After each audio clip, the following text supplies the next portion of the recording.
السلام علیکم ویورز، میرا نام عطاء الرحمن اور آپ دیکھ رہے ہیں عطاء بخاری یوٹیوب چینل۔ قرآن کریم کی مسلسل ایکسپوزیشن کے سلسلہ میں آج ہم سورہ الاعراف کی آیت نمبر 152 کی ایکسپوزیشن کریں گے۔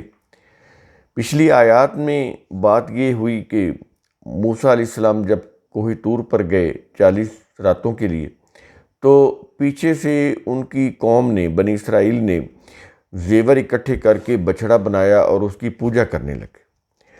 ہارون علیہ السلام نے ان کو سمجھایا لیکن وہ باز نہیں آئے۔ جب ہارون علیہ السلام نے یہ دیکھا کہ اگر ان کو ایک حد سے زیادہ میں نے سمجھایا تو یہ میرے ہی قتل کے اوپر آمادہ ہو جائیں گے یا وہ قتل کرنے کے درپے ہیں، تو ہارون علیہ السلام نے پھر موسیٰ علیہ السلام کا انتظار کرنا مناسب سمجھا۔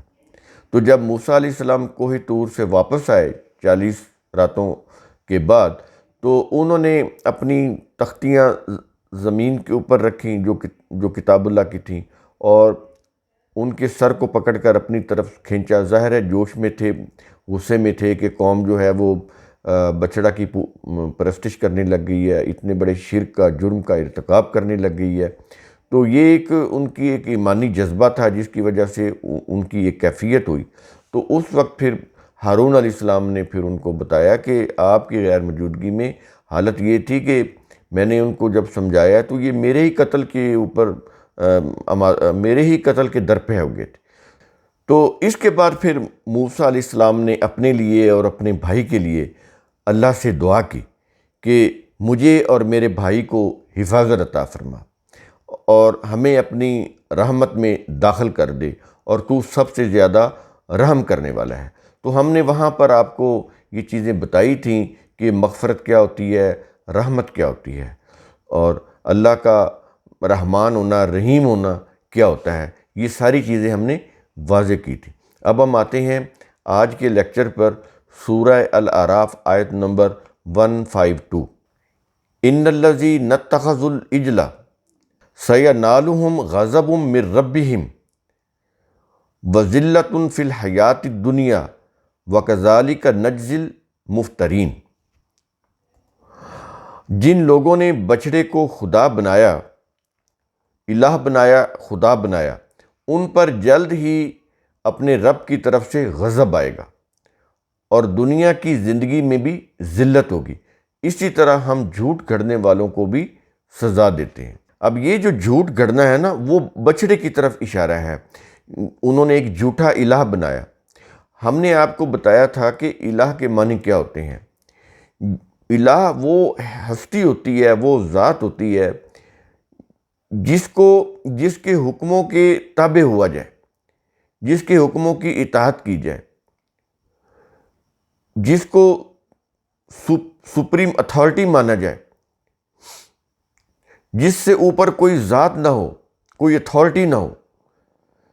ایسی ذات، ایسی ہستی جس کے پاس کلی اختیارات ہوں، کلی اقتدار ہو، سپریم اتھارٹی جس کے پاس ہو، دلوں کے اندر جس کے لیے اطاعت کا جذبہ ہو، اس کو الہ کہا جاتا ہے۔ بڑا ہی وسیع المعنی لفظ ہے، اور اسی الہ سے اللہ ہے۔ اللہ کی جتنی بھی صفات ہیں، اس کا خالق ہونا، مالک ہونا، اس کا رازق ہونا، اس کا باری ہونا، مصور ہونا، یہ جتنی بھی اللہ کی صفات ہیں، اس کے کریکٹرسٹکس ہیں، اس کی ایٹریبیوٹس ہیں، وہ ساری کی ساری اس الہ کے اندر پائی جاتی ہیں۔ اتنا جامع لفظ ہے۔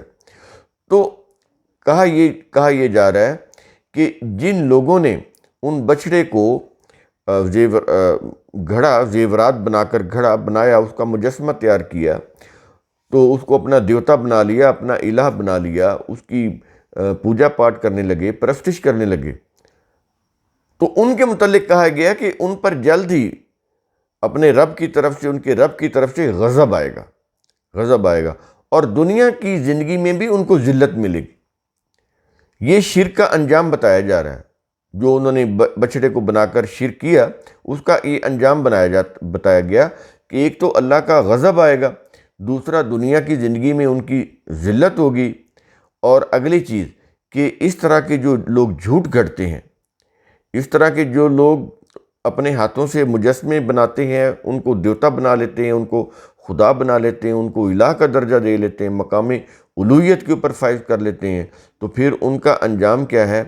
کہا گیا کہ ہم ایسے جھوٹ گڑھنے والوں کو بھی سزا دیتے ہیں۔ تو یہ جو سزا ہوتی ہے اس کا ظہور دنیا میں بھی ہوتا ہے، آخرت میں تو ہونا ہی ہے، لیکن شرک جو ہے نا یہ ناقابل معافی جرم ہے۔ شرک ناقابل معافی جرم ہے، یہ نہیں کہ یہ کوئی گناہ ہے اور اس طرح کی کوئی چیز نہیں ہے۔ توحید جو ہے یہ کمپلسری ہے، اور شرک جو ہے یہ جرم ہے، یہ اللہ کے قانون کے خلاف بغاوت ہے، اور اس کا نتیجہ کیا ہوتا ہے؟ افتراق پیدا ہو جاتا ہے، اختلاف پیدا ہو جاتا ہے، کیوس پیدا ہو جاتا ہے، ڈس انٹیگریشن، معاشرہ جو ہے وہ ڈس انٹیگریٹڈ ہو جاتا ہے، منتشر ہو جاتا ہے، کیونکہ ہر فرقے کا اپنا فرقے بن جاتے ہیں، پھر ہر فرقے کا اپنا الگ عقیدہ، الگ نظریہ، الگ مسلک، الگ عبادت خانے، معبد خانے، الگ ان کی مذہبی رسوم، پوجا پاٹ، یہ شرک کے نتائج ہوتے ہیں۔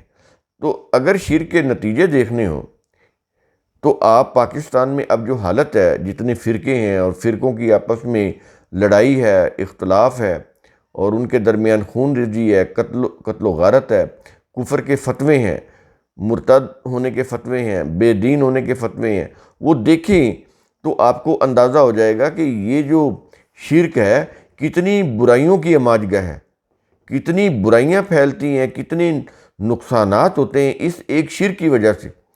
کیونکہ شرک کے جو نقصانات ہوتے ہیں کسی بھی معاشرے میں وہ ناقابل تلافی ہوتے ہیں، ان کی تلافی نہیں ہو سکتی، اس لیے وہ ناقابل معافی ہوتے ہیں۔